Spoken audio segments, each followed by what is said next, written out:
o Filho do Homem vai ser entregue nas mãos dos homens e eles o matarão. Jesus, só com seus discípulos, somente eles, caminha atravessando a Galileia. E o intuito de estar só com eles é poder ensiná-los. E diz, dentre tantas outras coisas, diz para eles: o Filho do Homem vai ser entregue nas mãos dos homens e eles o matarão. Foi o que Jesus disse para eles no intuito de já começar a prepará-los para a morte que ele teria. Deixando claro que seria perseguido. Logo no primeiro versículo da primeira leitura de hoje, escutamos: armemos ciladas ao justo, porque a sua presença nos incomoda. Ele se opõe ao nosso modo de agir, repreende em nós as transgressões da lei. De forma que Jesus foi perseguido, os apóstolos foram perseguidos, os cristãos dos primeiros séculos foram perseguidos de modo violento, e ainda, em várias partes do mundo, ainda hoje, cristãos são perseguidos e são mortos. Não são histórias do passado. Esse tema podemos destacá-lo, dentre outras oportunidades que a liturgia da palavra nos oferece. Mas aqui no Brasil, a perseguição não é uma perseguição violenta. Nenhum de nós fomos impedidos de sair de nossas casas para virmos à igreja. Nenhum de nós somos impedidos de professar publicamente a fé. A perseguição aqui no Brasil, ela é mais branda, sutil, por vezes disfarçada. A sociedade vem gradativamente se distanciando das suas bases cristãs, bases essas que constituíram a própria sociedade. E se não vemos habitualmente as pessoas negarem Deus com suas palavras, com suas publicações, negam Deus com a sua vida, negam Deus com seu comportamento. O consumismo, narcisismo, o hedonismo, o egoísmo, a mentalidade antinatalista, a cultura do provisório, o aborto, a eutanásia, tantos outros temas que temos visto amplamente ganharem espaço. Percebemos um pensamento coletivo na contramão da revelação bíblica. Um pensamento coletivo na contramão da doutrina cristã e da doutrina católica. Mas não é isso que me espanta. Não me espanta perceber uma sociedade que caminha na contramão do pensamento revelado por Deus.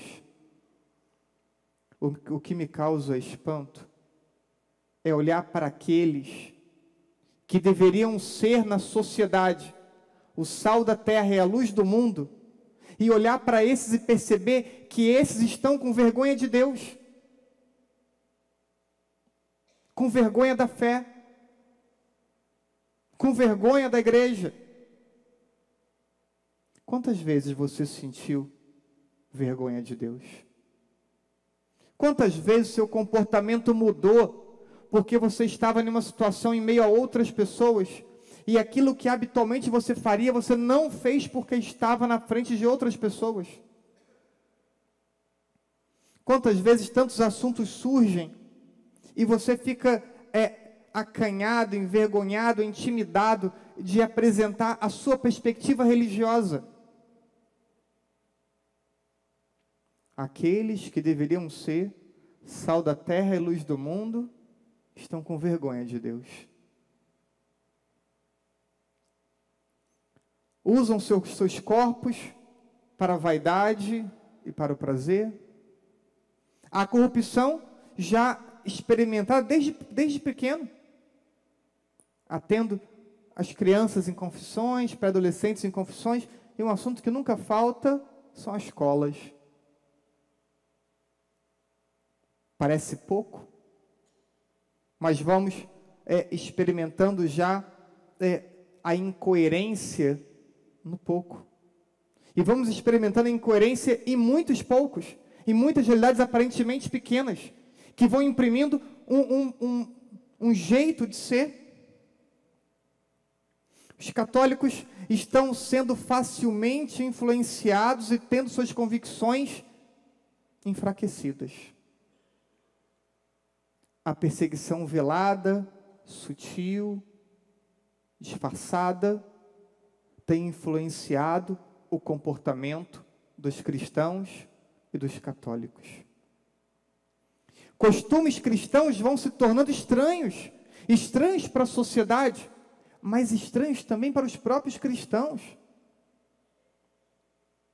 Realidade que os avós ensinaram aos pais, os pais já não nos ensinaram. Vou dar um exemplo tão simples, tão pequeno. Nossos avós tinham a roupa da missa. E a roupa da missa nossa hoje é a roupa da praia, é a roupa da praça, é a roupa do shopping. Só para dar um exemplo tão pequeno. Como que a própria ideia do sagrado estamos perdendo. A imposição do relativo e a desconstrução dos princípios cristãos nos apresentam um dilema. Viver como a maioria vive ou sermos diferentes. Sabendo que ser diferente pode trazer consigo exclusões, piadas, críticas, algumas limitações, podem não nos tirar a vida, mas algumas consequências experimentaremos. Parece na sociedade ter lugar para tudo, mas parece não ter mais lugar para o cristianismo e não ter mais lugar para o catolicismo. Tantas propostas e tantas realidades hoje são aceitas, tantas ideias de família vemos amplamente divulgadas nos jornais, nas redes sociais, mas parece um absurdo pensar a indissolubilidade da união. Pensar uma união que dure a vida inteira, pensar uma família que tenha estabilidade, parece um absurdo hoje, quase que proibido ser dito. Tem que se falar baixinho, porque ninguém pode nem escutar. Daqui a pouco vão querer nos proibir de falarmos isso aqui, em uma homilia, na mesa da palavra. E quando olhamos para esse cenário todo, alguns cristãos resistem e vivem oferecendo um bonito testemunho de fé.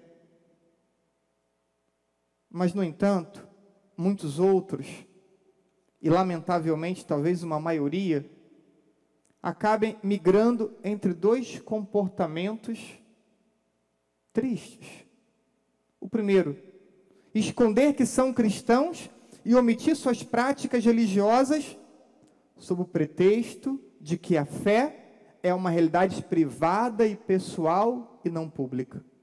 Talvez não elabore assim tão bonito uma frase, mas quantos querem restringir sua prática religiosa aos momentos celebrativos da igreja? Talvez algum momento dentro da sua casa, mas não imprimir a fé, uma fisionomia na tua vida, que faça com que você expresse a tua fé em qualquer realidade e ambiente que você esteja. Quantos católicos só querem ser católicos na igreja?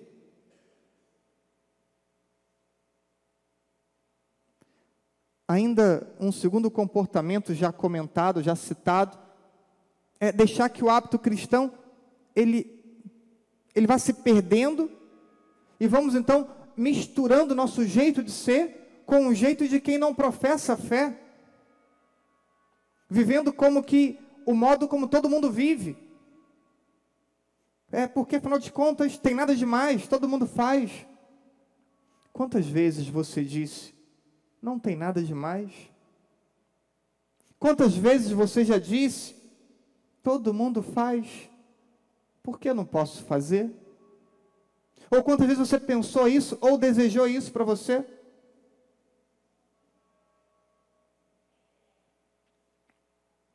quando vemos coisas simples, olhamos ações simples.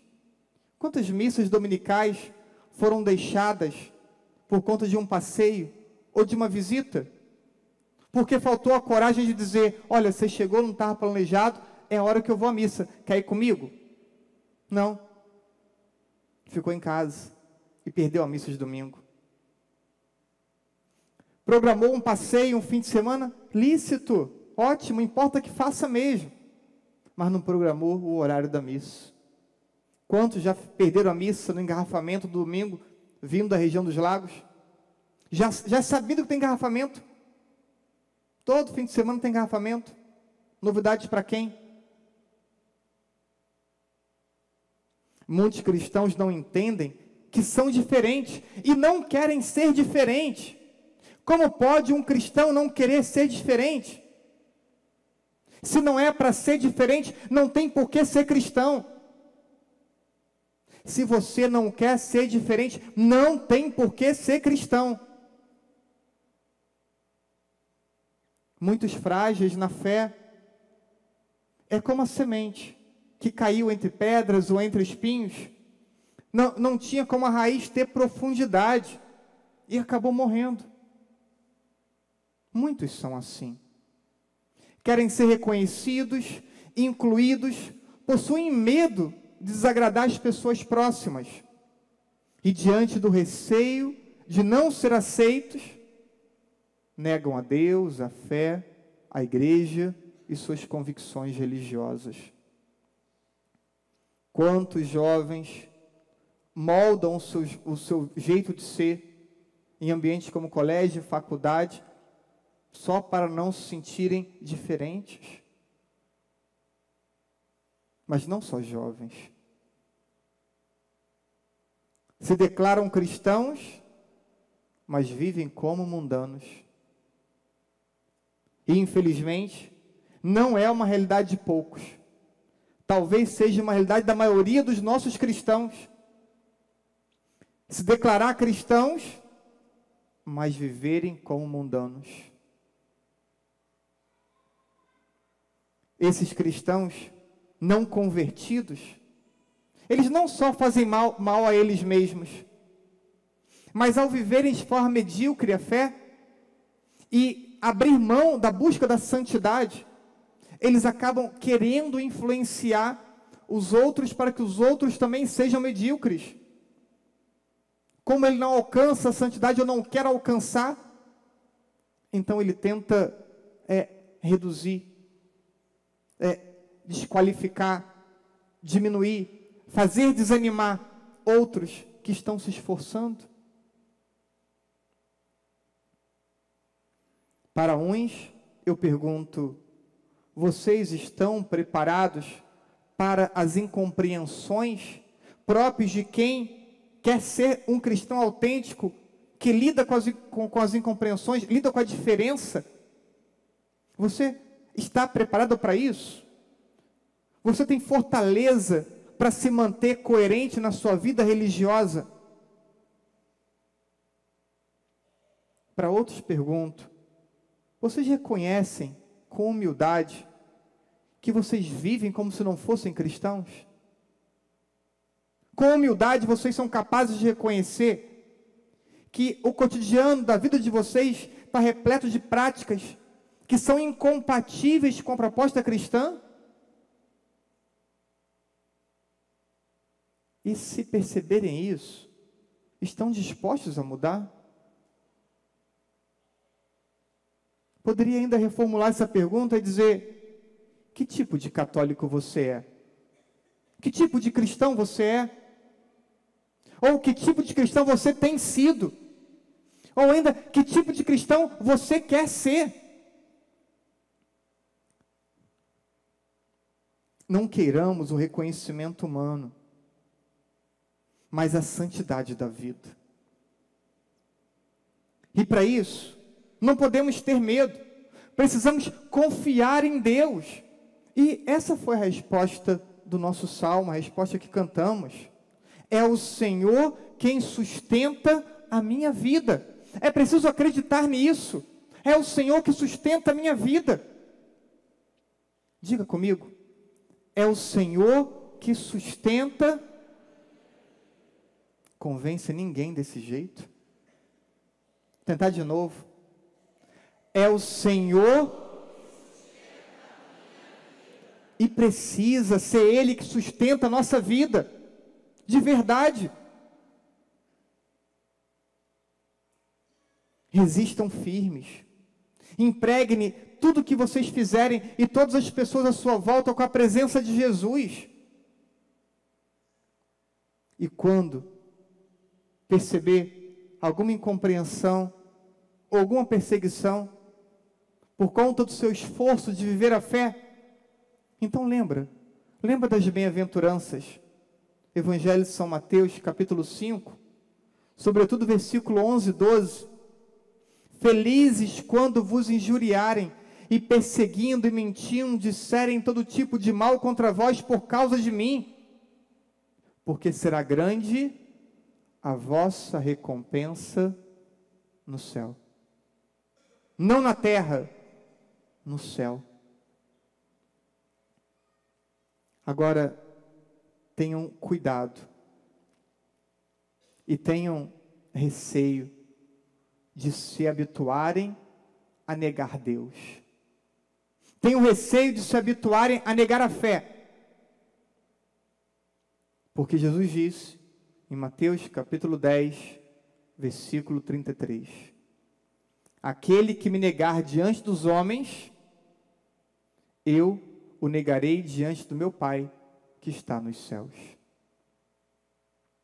Pense, ao término de nossa vida, vem o juízo. Nos colocarmos diante de Jesus no juízo, e Ele olhar para nós e falar, quantas vezes você me negou? Quantas vezes o teu comportamento omitiu a tua prática religiosa, a tua fé? Quantas vezes tuas palavras foram na contramão dos meus ensinamentos? Quantas vezes tuas publicações nas redes sociais não estavam alinhadas àquilo que eu ensinei? Imagine ouvir isso.